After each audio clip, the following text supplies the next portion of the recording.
Olá, amados, graça e paz. Vamos começar aqui mais um vídeo da nossa série O mínimo que você precisa saber para não ser um calvinista. E esse é o nosso quarto vídeo, onde nós vamos falar sobre os 5 pontos do calvinismo. São pontos que não foram criados, estabelecidos pelo Calvino, mas sim por seus discípulos. E nós vamos falar sobre eles.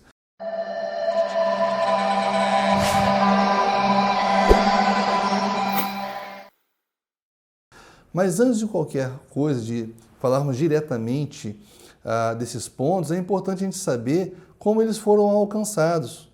A partir de que pressuposto os discípulos de Calvino criaram esses 5 pontos, que no inglês criaram um acróstico chamado TULIP, que é o quê? Eleição incondicional, graça irresistível, depravação total, expiação limitada e perseverança dos santos. Então, são os 5 pontos que resumem, são os alicerces, o fundamento da doutrina calvinista, segundo os discípulos de Calvino, ok? Importante destacar que são os discípulos de Calvino, porque nem o próprio Calvino concordava com todos eles. E aí você vê aí os discípulos, que nem papagaio, repetindo coisas que Calvino falou o contrário. Então vamos lá. Todos esses dogmas, esses 5 dogmas, eles nascem a partir de um pressuposto, que nós já falamos nos outros vídeos, que é o pressuposto calvinista, a de que Deus decretou, antes da fundação do mundo, quem haveria de ser salvo e quem haveria de ir para o inferno. Então nós vemos aí nesse pressuposto um determinismo. E esse determinismo não foi extraído de uma exegese bíblica.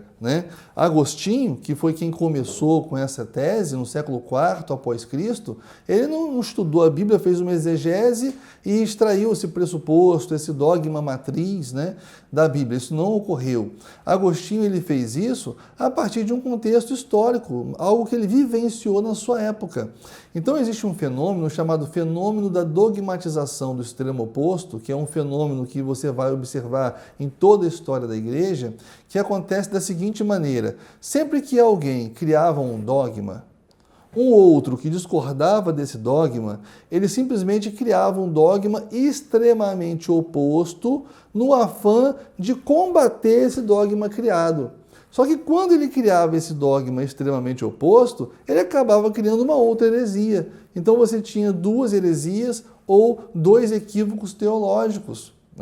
Esse fenômeno ele é observado em todo o tempo na igreja até os dias de hoje. E no caso de Agostinho, isso ocorreu por quê? Porque Pelágio, que era um herege, ele criou a tese de que o homem não era herdeiro do pecado de Adão, ele já nascia salvo, ele só perderia essa salvação se ele viesse, porventura, a pecar. E o homem poderia não pecar se ele não quisesse. Então, quando ele criava essa tese, dizendo que cabia ao homem a salvação, ele excluía o sacrifício de Cristo, a necessidade de nós irmos até Cristo em busca de salvação e, portanto, uma heresia muito grave. E no afã de combater essa heresia, Agostinho, que era maniqueísta, trouxe lá do maniqueísmo filosófico esse pressuposto que não é bíblico, esse pressuposto filosófico, de que Deus determinou quem haveria de ser salvo e quem haveria de ser condenado. É importante falar que o maniqueísmo foi uma consolidação, uma sistematização filosófica desse determinismo que já existia desde a época de Cristo. E quem começou a colocar isso dentro da igreja foram os gnósticos.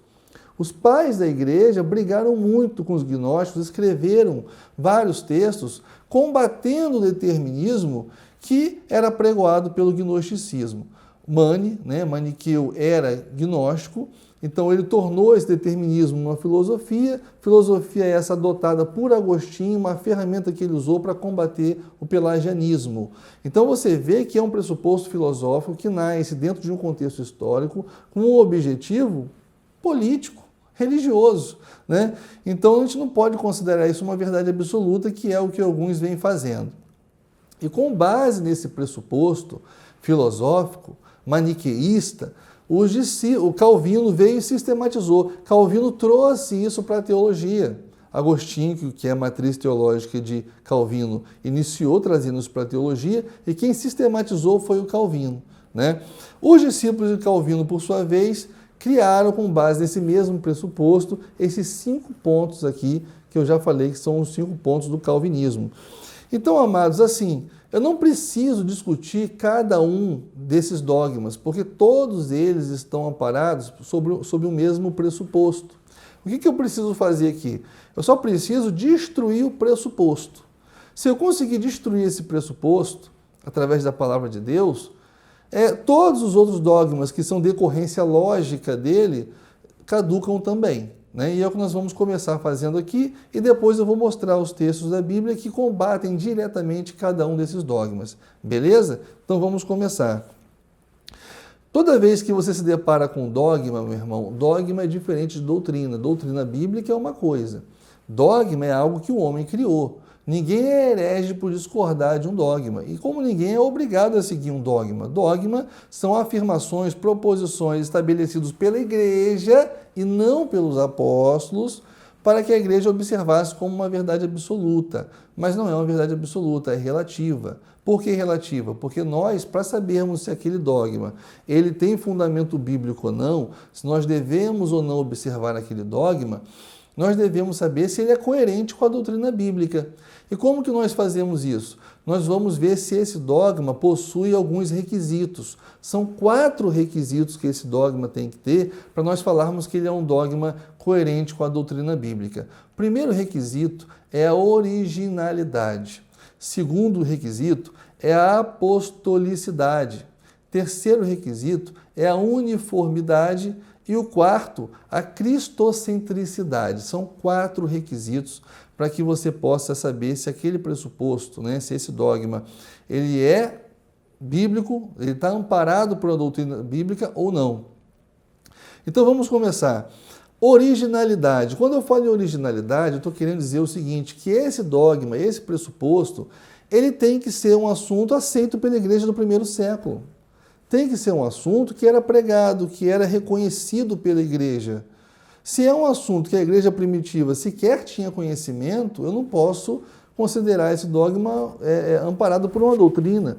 Porque se fosse a igreja primitiva, teria falado sobre ele, né? E nós sabemos que isso só aparece no 4º século, através de Agostinho, ou seja, 4 séculos depois da era apostólica, né?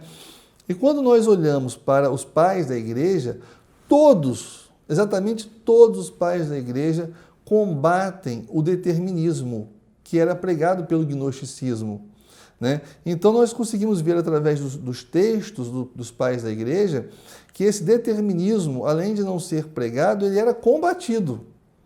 Então ele não tem um dos requisitos que é a originalidade. Por não ter um dos requisitos, é o suficiente para não considerar o dogma ele coerente com a doutrina bíblica, né? Então eu separei aqui um texto de Justino Marte, de 150 depois de Cristo, um dos pais da igreja mais reconhecidos, né, entre os teólogos, onde ele escreve contra o determinismo. Eu gostaria de ler o trecho do livro dele para ficar claro de que esse determinismo não era reconhecido pela igreja e nem pelos pais da igreja. Obviamente, a igreja seguia o pensamento dos pais da igreja naquela época. Ele diz assim: do que dissemos anteriormente, ninguém deve concluir que a consequência do que afirmamos, que se sucede, ocorre por necessidade do destino, pelo fato de que dizemos ser de antemão conhecidos os acontecimentos. Para isso, vamos esclarecer também essa dificuldade. Nós aprendemos com os profetas e afirmamos que isto é a verdade, que os castigos e tormentos, igualmente as boas recompensas, dão-se a cada um conforme as suas obras. Pois, se não fosse assim, e se não ocorresse pelo destino, não existiria em absoluto o livre-arbítrio. Com efeito, se está determinado que este seja bom ou aquele mal, nem aquele merece louvor, nem este vitupério. E se o gênero humano não tem poder para fugir por livre determinação daquilo que é vergonhoso e optar pelo belo, é irresponsável por qualquer ação que faça. Porém, que o homem é virtuoso e peca por livre escolha, o demonstramos pelo seguinte argumento. vemos que o próprio sujeito passa de um extremo a outro. Pois bem, se fosse determinado ser mal ou bom, não seria capaz de fazer coisas contrárias, nem mudaria seu comportamento com tanta frequência. Na verdade, não se poderia dizer que alguns são bons e outros maus a partir do momento em que afirmamos que o destino é a causa de bons e maus e que faz coisas contrárias a si mesmo. Ou deve-se ter por verdade aquilo que já anteriormente insinuamos, a saber, que virtude e maldade são meras palavras e que apenas por opinião pessoal se classifica algo como bom ou mal. O que, como demonstra a verdadeira razão, é o cúmulo da impiedade e da iniquidade.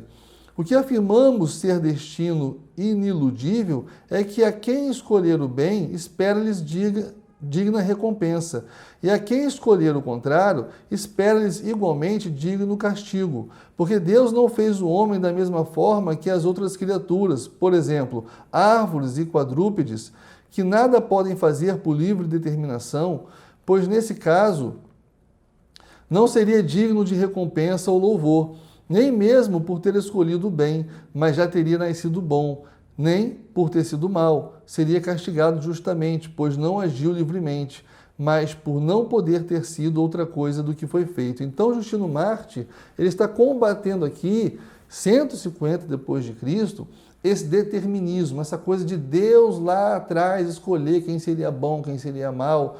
Não, ele combate isso aqui. Então, quando nós submetemos o pressuposto calvinista, o pressuposto maniqueísta, agostiniano, a originalidade, que é um dos requisitos para você considerar aquilo algo bíblico, né? Ele não passa por esse critério. O outro critério é a uniformidade, ou seja, para que esse pressuposto ele possa ser reconhecido, dentro das Escrituras Sagradas não pode haver nenhum texto que seja contraditório, não pode haver nenhum texto que seja contrário ao pressuposto. Porque se nós admitirmos que esse pressuposto seja bíblico e nós venhamos a encontrar um texto na Bíblia que seja contrário, a gente vai ter que admitir que a Bíblia ela é contraditória, ela tem textos que falam uma coisa e textos que falam uma outra coisa. Isso não existe. A Bíblia não se contradiz, a Bíblia ela é uniforme. Então esse pressuposto ele tem que estar em uniformidade com todas as Escrituras Sagradas.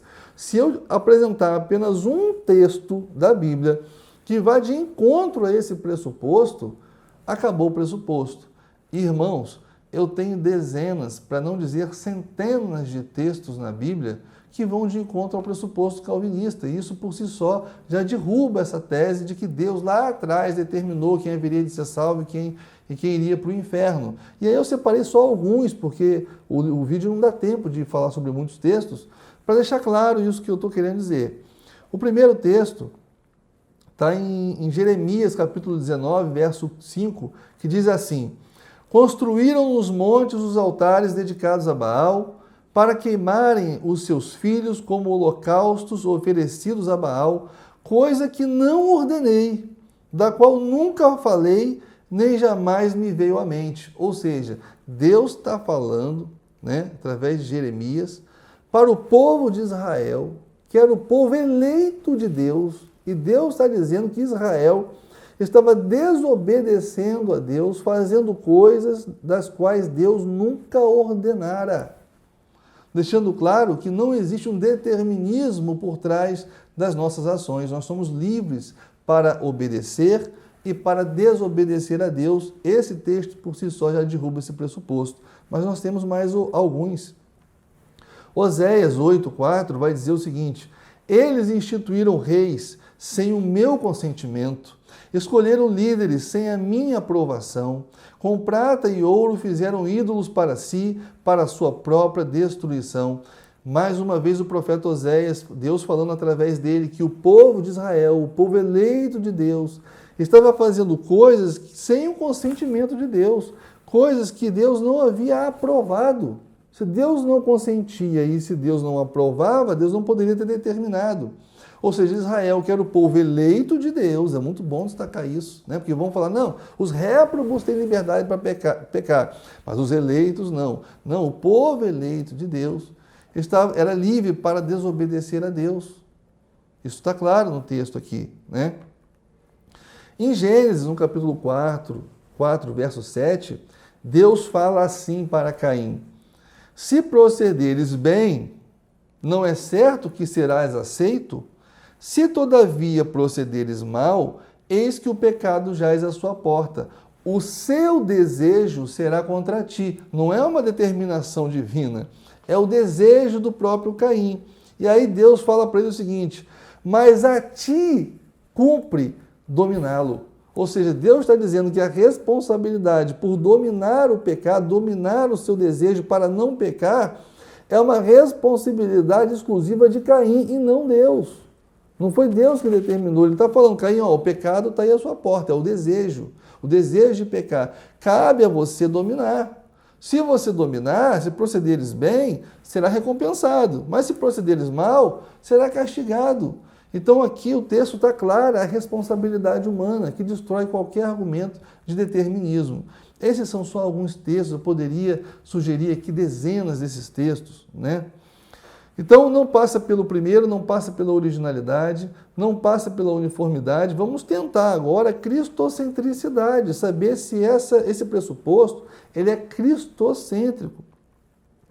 Quando nós estudamos a palavra de Deus, nós sabemos que a Bíblia é cristocêntrica. Tudo o que acontece, acontece por Cristo, para Cristo e em Cristo. Ele é a razão de todas as coisas e tudo aponta para Ele. Toda a glória é de Cristo. Essa é a essência das Escrituras. Então, se você tem um pressuposto que rouba essa glória, que tira essa essência, ela não é um dogma cristocêntrico, né? Quando nós olhamos aqui em Efésios, capítulo 1, verso 9 e 10, diz assim: descobrimos-nos o mistério da sua vontade, segundo o seu beneplácito, que propusera em si mesmo, de tornar a congregar em Cristo todas as coisas, na dispensação da plenitude dos tempos, tanto as que estão nos céus, como as que estão na terra. Então, o propósito de Deus não é glória para si, como os calvinistas dizem, né? Que Deus, a resposta é essa: Deus escolheu para mostrar a glória dele. Deus nunca esteve interessado nas Escrituras em mostrar a glória dele. O objetivo sempre foi glorificar o Filho. É Cristo ser glorificado e por isso que ele quer congregar todas as coisas em Cristo. Tudo acontece a partir de Cristo, inclusive a salvação. A eleição acontece também em Cristo, não é fruto de um decreto. Jesus não veio cumprir um decreto, ele veio ser o autor e consumador da nossa fé. Ele veio ser a porta da salvação e não aquele que abre a porta já pré-estabelecida por Deus. Então é bom a gente distinguir isso, porque se a gente tira essa primariedade, né, de Cristo, nós acabamos tirando ele do foco e levamos o foco para o Pai, quando na verdade essa não é a intenção das Escrituras Sagradas. Em Efésios também, no capítulo 1, verso 4, vai dizer assim: como também nos elegeu nele, Cristo, antes da fundação do mundo, para que fôssemos santos e irrepreensíveis dele em amor. Opa, peraí, observem bem, o amor que nós sentimos por Cristo é o meio pelo qual nós buscamos a santificação em Cristo.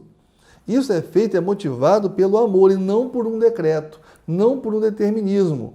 Aí você pode falar, não, mas peraí, mas o amor que você sente foi decretado por Deus. Impossível, amado. Sabe por quê? Porque para você amar alguém, você precisa ser voluntário. Amar alguém precisa ser espontâneo. Se você é obrigado a amar, você não ama. Que amor é esse que você é obrigado a amar? E a Bíblia nos revela que nós amamos a Deus porque Ele nos amou primeiro, ou seja, é a partir do conhecimento do amor de Deus e não de um decreto que nós nutrimos um amor por Deus. Por quê? Porque a mensagem evangélica, a mensagem da cruz, a mensagem redentora, ela traz em nós um sentimento de gratidão tão grande. Esse sentimento de gratidão faz nascer esse amor. É uma consequência do amor de Deus e não de um decreto. A Bíblia está clara com relação a isso aí. Olha que Cristo está sempre no centro, sendo a razão de todas as coisas, inclusive do amor que nós sentimos por Deus. Não é um decreto, né? Então vamos continuar aqui. A eleição é cristocêntrica, ou seja, Deus determinou antes da fundação do mundo que aqueles que crescem em Cristo seriam salvos. E os que não crescem em Cristo não seriam salvos. Hebreus 7,25 vai dizer o seguinte: Portanto, ele é capaz de salvar definitivamente aqueles que, por meio dele, Jesus, se aproximam de Deus, pois vive sempre para interceder por eles. Então está falando que Cristo é capaz para salvar. Se Cristo é capaz para salvar, como ele poderia ser capaz se já fosse decretado aqueles que deveriam ir para o inferno? Ele seria incapaz. Ele simplesmente cumpriria um decreto. E não ficaria a cargo dele decidir quem seria salvo ou não, quando na verdade é Cristo quem decide quem será salvo ou não. E aí, João vai dizer o seguinte, João 12:32, e eu, quando for levantado da terra, Jesus dizendo, todos atrairei a mim. Jesus está dizendo, sabe o que aqui? Jesus está dizendo que quando ele fosse ressuscitado, ele atrairia a todas as pessoas a ele. Ora, se eu admitir que já existe um decreto que determina que a maior parte das pessoas sejam levadas ao inferno, para que Jesus iria atrair todos para ele, se ele saberia que isso seria impossível acontecer, porque o Pai já teria proibido? Isso tira até a autonomia, a soberania de Cristo.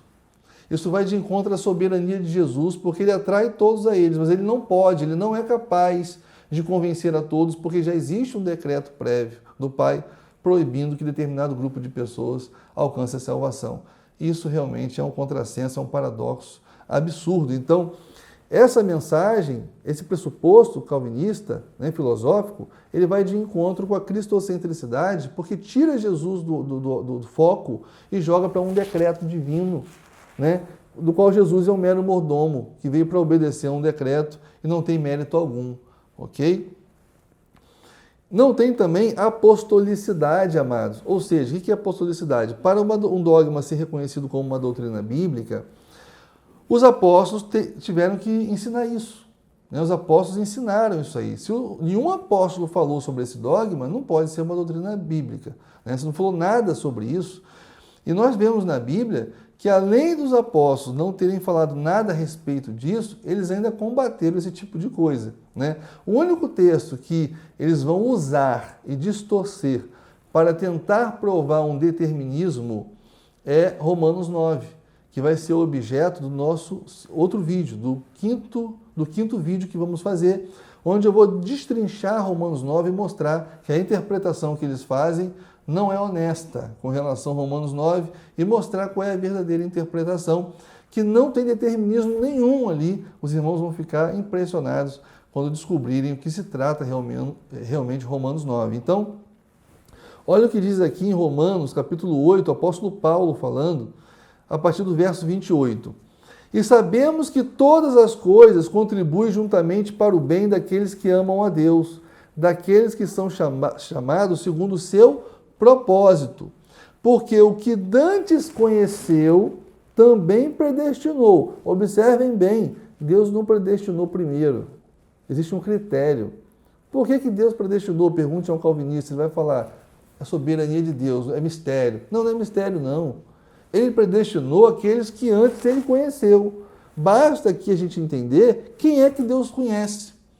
Se você descobrir quem Deus conhece, você tem a chave hermenêutica para descobrir esse mistério que os calvinistas estão dizendo.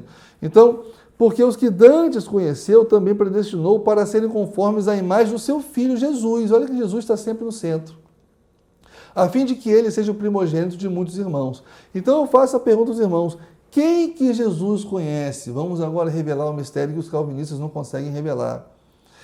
A Bíblia revela a própria Bíblia. Esse é o primeiro princípio hermenêutico, do decálogo hermenêutico. A Bíblia interpreta a própria Bíblia. Nós entendemos um texto mais complexo à luz de um texto mais claro. É um segundo princípio hermenêutico. E é o que nós vamos fazer. A própria Bíblia. O próprio apóstolo Paulo vai explicar em 1 Coríntios 8,3 quem é que Deus conhece. E lá está escrito assim, mas se alguém ama a Deus, esse é conhecido dele.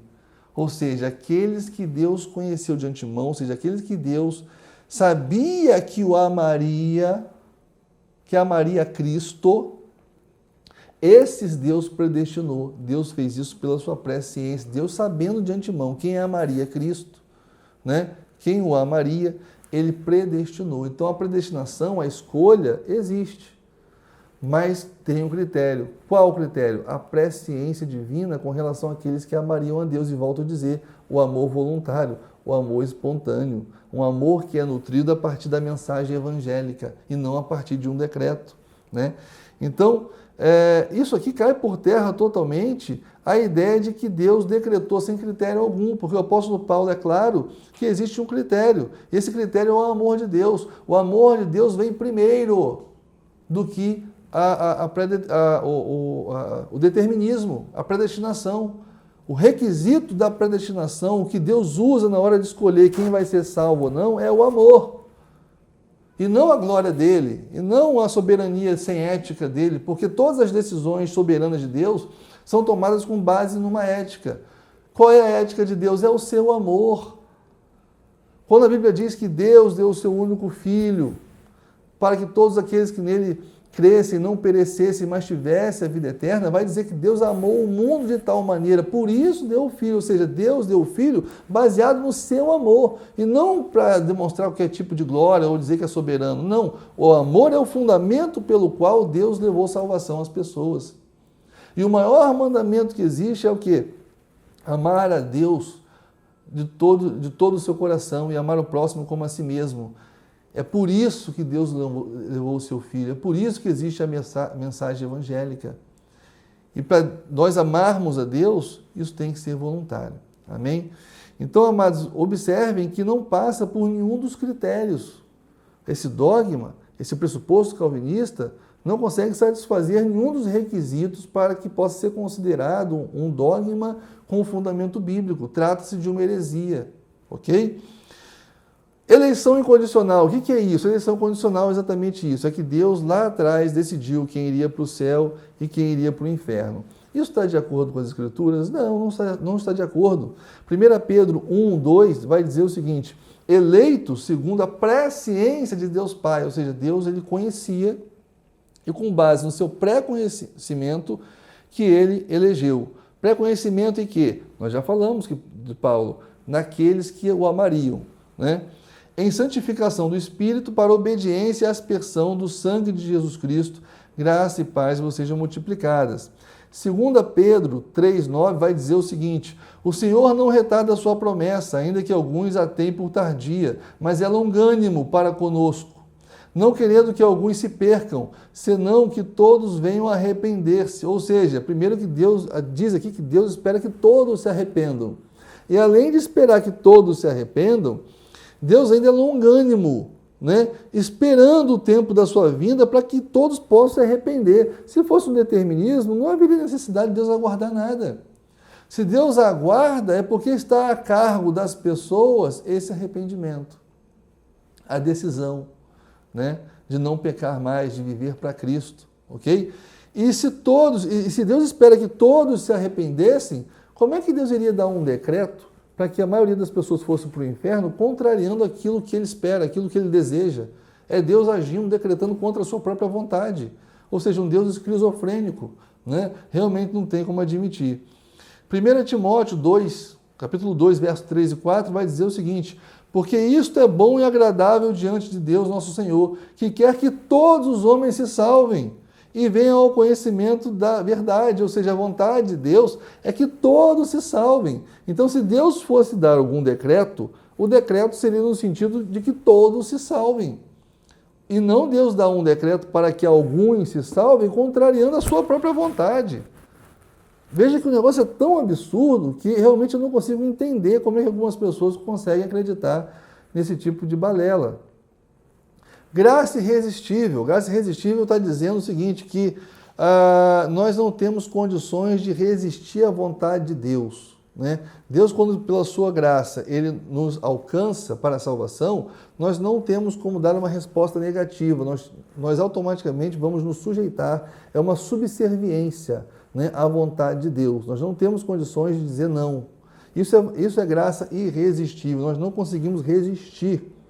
Mas em Atos, capítulo 7, verso 51, está escrito o seguinte, homens de dura cerviz e incircuncisos de coração e ouvido, vós sempre resistis ao Espírito Santo, assim vós sois como os vossos pais. Ou seja, está declarando aqui, o autor do texto de Atos, né, numa linguagem numerológica, ou seja, é Deus falando, né, de que eles estavam resistindo quem? Os judeus, o povo eleito de Deus, estava resistindo quem? O Espírito Santo, que age pela graça de Deus, é ele quem manifesta a graça de Deus.